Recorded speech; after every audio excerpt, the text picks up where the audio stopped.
Has COVID-19 permanently changed the way you pay your friends back? Thinking face. Think back to early 2020. Suddenly, nobody was carrying cash. Splitting the check, collecting for a gift, or paying the babysitter all ran into a simple, but huge, problem: physical money was out.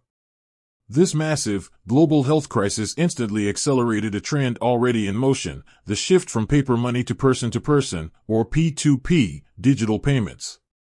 Before the pandemic, P2P payment apps like PayPal, Venmo, and Cash App were growing, but many people still relied on cash or checks, especially for in-person transactions. COVID-19 made those traditional methods feel risky, if not impossible. The need for contactless and instant money transfers became non-negotiable, pushing millions of new users onto digital platforms almost overnight.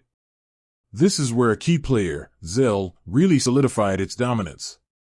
Zelle isn't a standalone app in the same way as some competitors. It's a direct digital transfer service built right into the banking apps of hundreds of financial institutions across the U.S.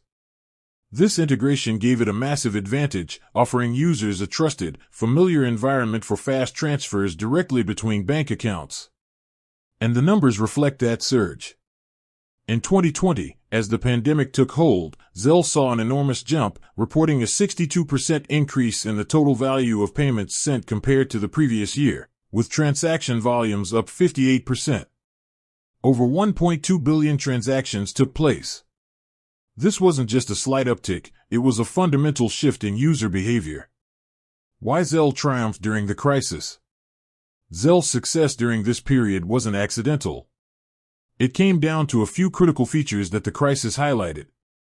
Trust and integration. Being housed within major bank apps gave it an instant layer of trust for many consumers who might have been hesitant to use a third-party app.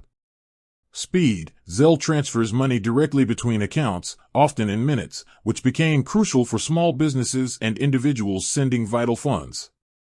Widespread reach. Because it's offered by so many banks and credit unions, Zelle can reach roughly 97% of U.S. checking account holders, creating a vast network of potential users. The pandemic didn't just temporarily boost digital payments, it acted as a catalyst that accelerated years of projected growth into a matter of months. People adopted digital payment habits, and those habits stuck. Even as life has returned to normal, the convenience of instantly paying or getting paid has proven too valuable to drop. The result? P2P payments are now the default for almost everyone, from college students to small business owners to grandparents.